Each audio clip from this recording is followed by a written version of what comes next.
You know the president's report sales by price type stores, summaries and EJ compounds, customer velocity items, sales by vendor, coupon listings, and operator multi-totals.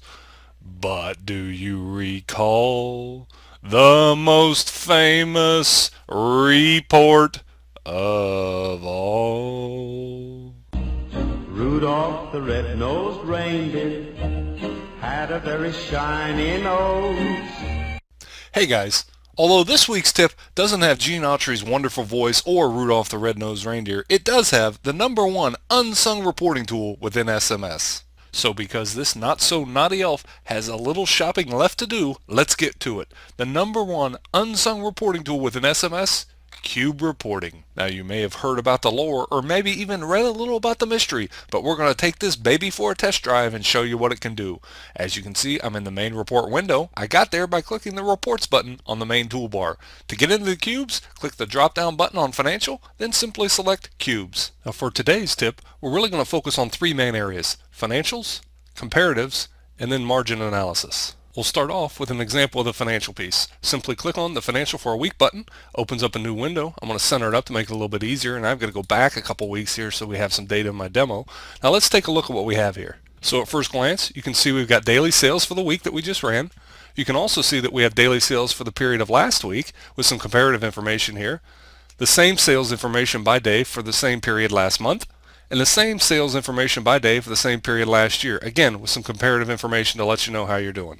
Now the real beauty of cube reporting is its dynamic nature. See this drop down? If we select it, you'll see we have other options for totalizers that we can take a look at here. Let's go ahead and take a look at refund keys and watch what happens. When we select it, the data dynamically changes right in front of us. So we have refund key data for this week, last week with some comparatives, this week last month with some comparatives, this week last year with some comparatives. Now one other thing, we can also look at dollar amount, or we can look at actual quantity, so we can see the number of times the refund key had been hit. Okay, great. I hop back to the main cube reporting menu because I want to show you one other piece in the financial section. Department sales for 5 weeks. We're going to open it up, I'll center it, and I've got to go back a couple weeks so we've got some data. Now what you see in front of you, we've got sales by day of the week for this week, last week, 2 weeks before, 3 weeks before, 5 weeks before, all for our produce department. Now to simply change that department, we just have to click the drop down right here, and we can go from produce to grocery with a simple click of the mouse, just like that. You see that the data changes dynamically in front of you. Pretty cool tool to help you determine what's going on within your store. All right. Now let's take a look at some of the comparative data that we can get through Cube Reporting. Let's take a look at departments by date. I'm going to hit that button. The window's going to pop up. I'll center it up here. And now let's take a look at what we got. Notice we've got sales data by department for 2 different dates. We got that through our criteria up here at the top. We can choose a period of a day, a week, a month, or a year. We can set the date range here for a week ending date, compare that to another date range week ending date here.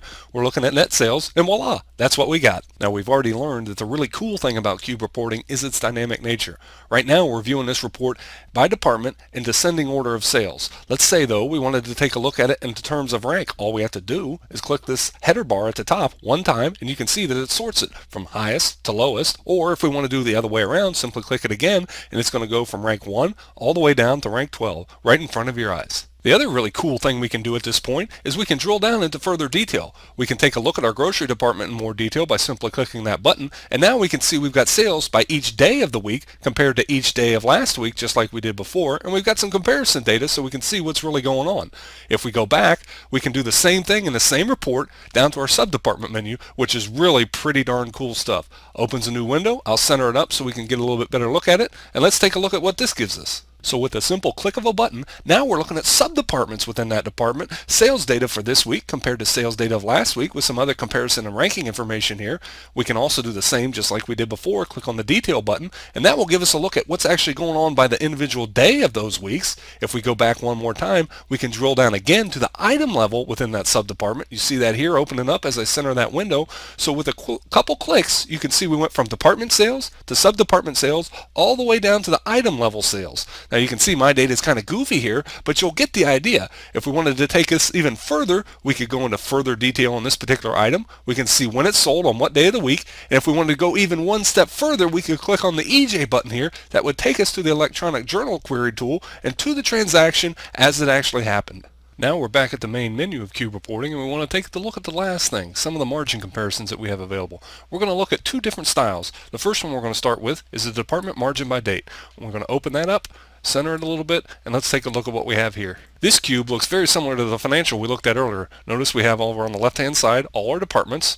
We have sales for date 1, we have sales for date 2, but we've also added in profits and profit margin. We're also showing you the ranking just like before, plus a percent of the total margin dollars that this particular department is. Now, just like before, we can sort by simply clicking on one of the headers. For instance, margin here. We can sort up and down. We can also change the period from day, week, month, or year. We can also look at, real quickly, last month this time, or last year this particular month. And notice, again, the data dynamically changes in front of you. Just like we did before, we can drill down further as well. Right now, we're in department. We can come over here to the far right, click on the subdepartment. That opens up a new window, brings up the subdepartments within the department that we're just at. We can even drill down one more layer and go to the item level right here. Same as before, we've got sales data for date 1, sales data for date 2, profit margin, profit percent for the same as well. Pretty nifty little tool to allow you to see what's going on at the department level, then drill down into the subdepartment, then drill down all the way to the item level as needed. And don't forget, the cubes are dynamic, so all we have to do to change from our subdepartment is come right up here to the drop down, the subdepartment drop down. You can click it, and then you can see all of your subdepartments, and at any time you're ready, just click one, and that'll bring up the same exact report at the item level for the meat subdepartment in this instance. Alrighty, we're back at the main menu for cube reporting, and there's one last thing I want to show you in this week's tip, and it's the item margin summary cube here that we're going to open up. And once the window opens here, I'm going to bring it over in the middle so we can see it. I'm going to resize it just a little bit to make it a little bit easier to view as well. Let's take a look at what we got here. In this cube view, we just have a raw data dump of all our items sold. In our case, it's sorted from highest amount sold to least amount sold. We also have information on sales dollars, the percent this item makes up of total sales, information on our profit, profit margin, and also the percent of total profit margin this item makes up. This particular item view also gives you a heck of a lot of flexibility. If we want to change the date range, for instance, just come over here to the dates, double click in the box, and you'll see that all too familiar handy dandy calendar pop up and allow you to change those settings.